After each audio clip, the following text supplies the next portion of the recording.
बरसात का मौसम हमेशा से किसानों के लिए एक उम्मीद लेकर आता है। खेतों में हरियाली, तालाबों में पानी और हवा में ठंडक। लेकिन जब यही बारिश हद से ज्यादा हो जाए तो यही वरदान एक अभिशाप बन जाती है। ऐसी ही एक आपदा का शिकार बना बिहार का एक छोटा सा गांव सीतापुर। सीतापुर गांव गंडक नदी के किनारे बसा हुआ था। यहाँ के लोग मेहनती और सरल थे। खेतों में धान, गेहूं और मक्के की खेती होती थी। सभी लोग मिलजुल कर रहते थे। हर साल की तरह इस साल भी मानसून आया और लोगों ने उम्मीदों के साथ बीज बोए। जुलाई के पहले हफ्ते में बारिश ने दस्तक दी। लोगों ने चैन की सांस ली कि इस बार अच्छी फसल होगी। लेकिन तीसरे हफ्ते तक बारिश थमने का नाम ही नहीं ले रही थी। एक दिन शाम को अचानक गांव के चौकीदार ने मुनादी की, गंडक नदी खतरे के निशान से ऊपर बह रही है। सब लोग सतर्क हो जाए। लोगों ने अपने घरों में जरूरी सामान समेटना शुरू किया।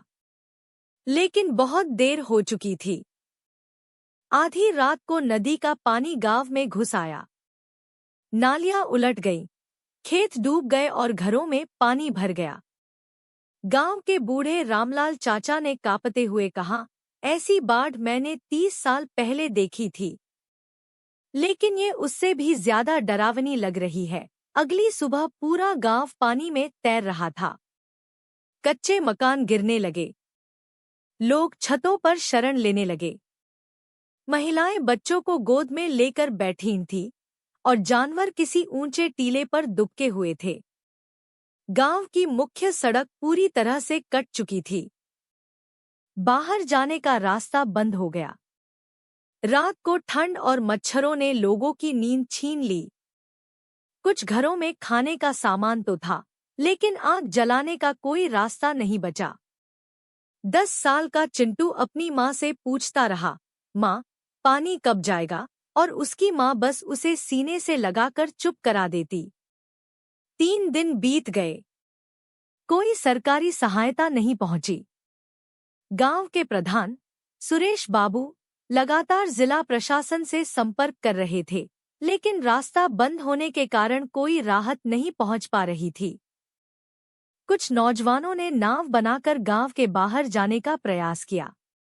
उन्होंने पास के ब्लॉक ऑफिस जाकर प्रशासन से कहा, अगर जल्दी मदद नहीं आई तो लोग भूख से मर जाएंगे।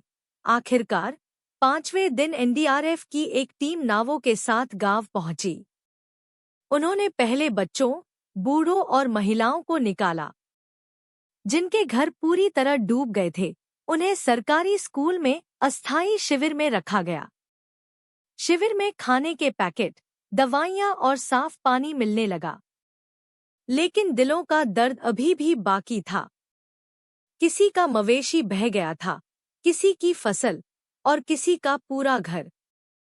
पानी उतरने के बाद जब लोग अपने घरों को लौटे तो दृश्य बहुत ही दुखद था। चारों तरफ कीचड़, मरे हुए जानवरों की दुर्गंध और टूटी दीवारें थी। लोगों के आंसू थमने का नाम नहीं ले रहे थे। घर की महिलाएं सिर पीट पीट कर रो रही थी और बच्चे चुपचाप बैठकर मिट्टी में अपना टूटा हुआ खिलौना खोज रहे थे। लेकिन सीतापुर के लोग हार मानने वालों में से नहीं थे। प्रधान सुरेश बाबू ने पंचायत बुलाई और कहा, हम सबने मिलकर बाढ़ झेली है, अब हम सब मिलकर इसे पीछे छोड़ेंगे। खेतों को फिर से बोएंगे, घरों को फिर से बनाएंगे और गांव को फिर से हंसता देखेंगे। लोगों ने मिलजुल कर सफाई शुरू की।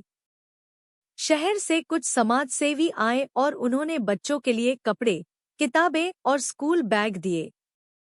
सरकार ने मकानों के लिए राहत राशि का वादा किया। कुछ एनजीओज ने सोलर लाइट और साफ पानी के लिए टंकी लगवाई। 1 महीने बाद जब सीतापुर में पहली बार धूप निकली तो लोगों की आंखों में फिर से चमक थी।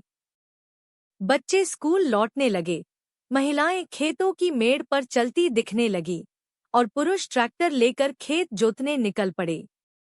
गांव के बुजुर्ग कहते हैं, बाढ़ ने सब कुछ छीना, लेकिन हमारी हिम्मत नहीं छीन पाई।